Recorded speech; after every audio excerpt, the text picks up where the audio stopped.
Hello everyone, my name is Keith, and I never thought I would become a PC person ever again in my life. For the past over 10 years, I have used a Mac for my daily productivity apps and just general workflow. And I've liked it so much, I've never even thought of looking at a Windows PC option.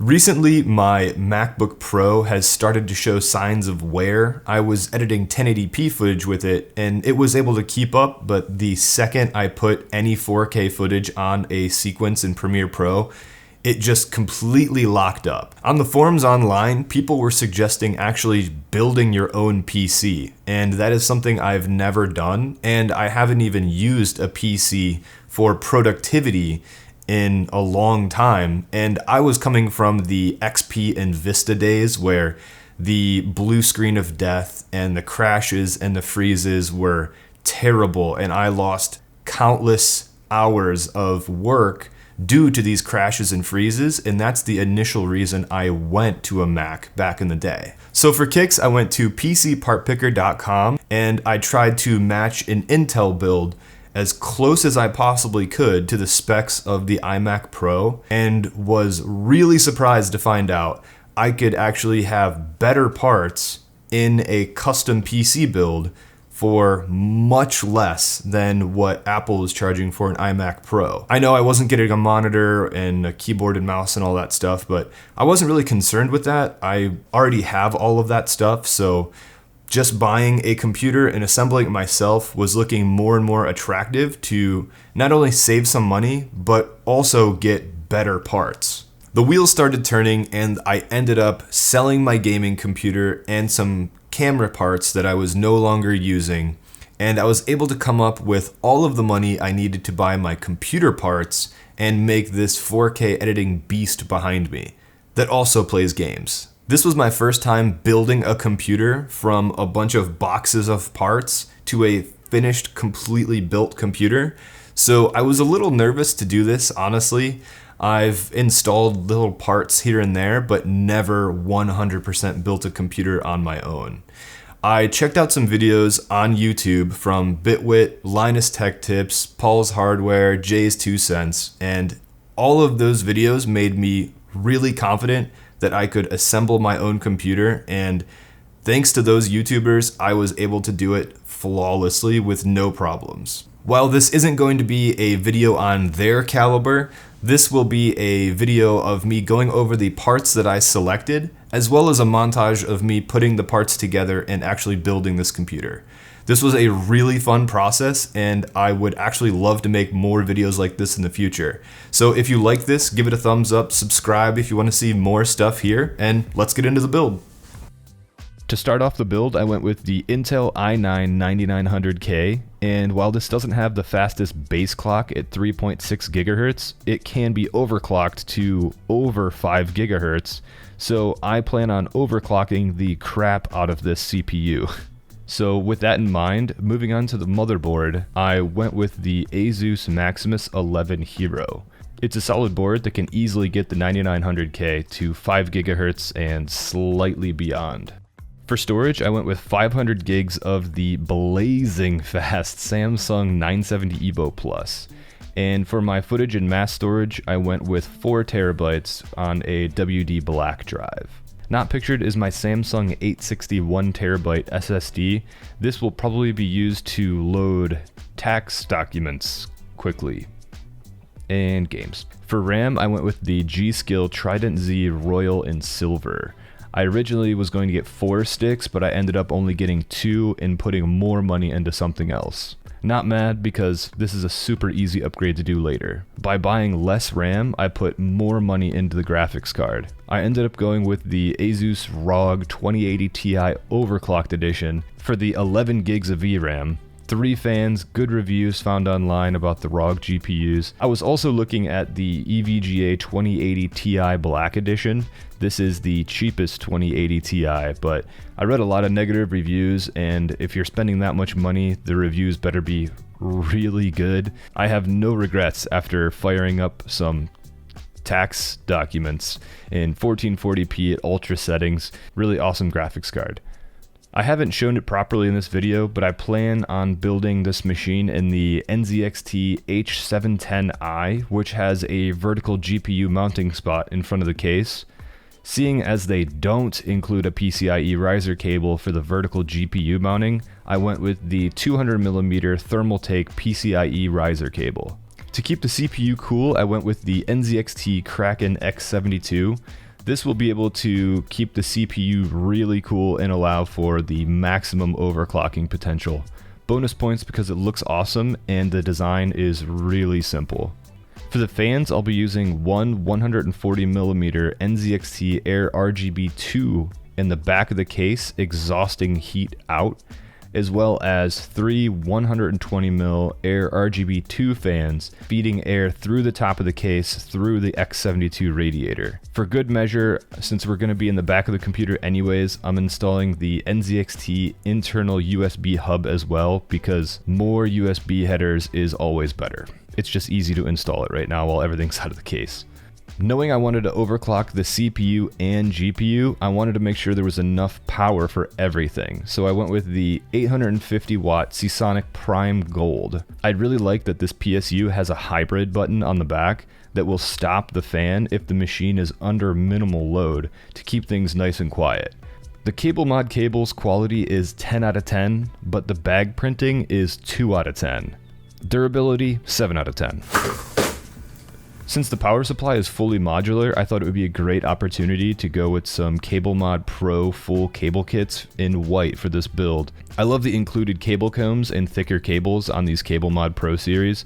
They make for really great presentation and it's very tidy with minimal effort. I also got the white CableMod AIO sleeves for the Kraken X72.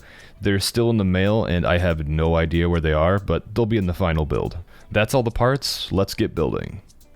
To start the build off, we're putting the CPU into the motherboard, and this was the first time I ever did this. And I gotta say, I was super nervous to not bend any of these pins. I made sure everything was in there correctly. I didn't want to lower this little handle too quickly, but in the end, it was a dead simple process, and it honestly couldn't have been any easier.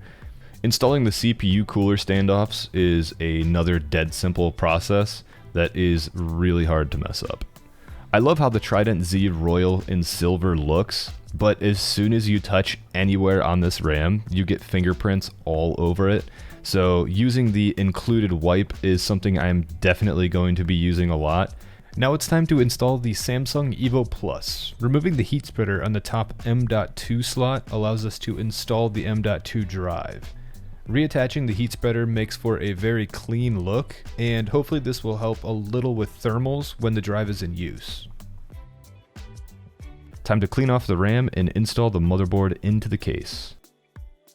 Again, this is dead simple. The H710i case has the mounts exactly where they need to go already, so this is a matter of just inserting the screws.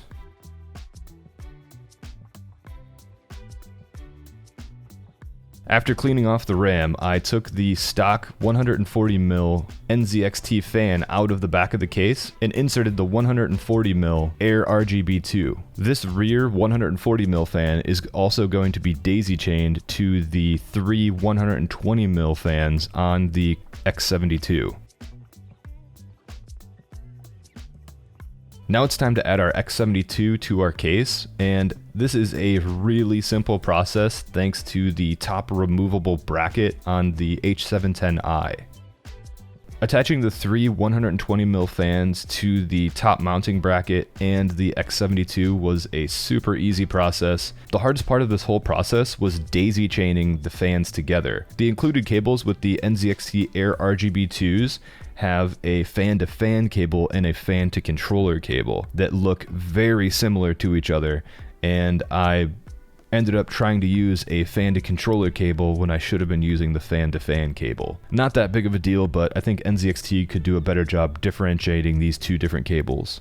Now that the CPU cooler is installed, time to clean the RAM and then jump to the back side of the case. Oh, you want to chat? That's his video. Should be using. So it's like the main thing that the issue. What's the candle thing? Bro, we're trying to figure out this baguette. While I was installing the hard drives, I got a Twitch notification that this guy Josh was reviewing my YouTube channel live. Productivity definitely dipped while I was installing these hard drives, but after I installed the hard drives, I jumped in and attached all of the cables from the power supply to the motherboard, and now it is time to vertical mount the GPU. I've never vertical mounted a GPU or used a riser cable before, so this was kind of a different experience for me, but it was really simple after everything was in place. The Thermaltake cable attached to the graphics card and the motherboard, really easy. Having a magnetic tip screwdriver while installing all of these parts in the computer really made a big difference. It sounds like a small change, but not needing to hold onto the screws while you're installing them, while you're holding something else, really did help. Cable management in the H710i case is awesome. There are cable cutouts exactly where you need them to be, and overall it makes everything look really clean.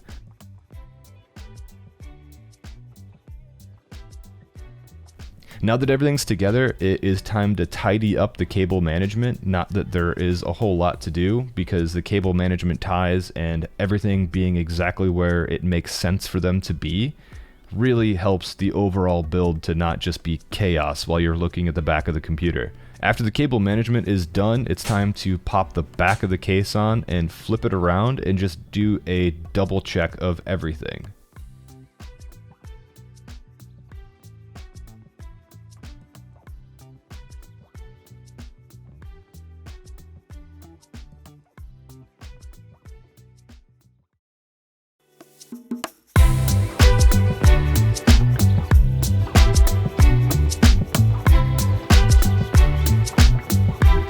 So if you couldn't tell, I had a blast making this video and making this computer. I have more videos about this computer planned in the future. One that I'm really looking forward to is this computer is not overclocked right now, but I built it with overclocking in mind.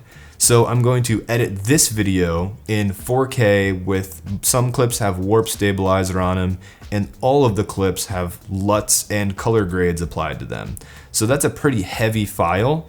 And I'm going to render it out unoverclocked, then I'm going to overclock my machine and re-render out this exact same video to see what the performance gains are.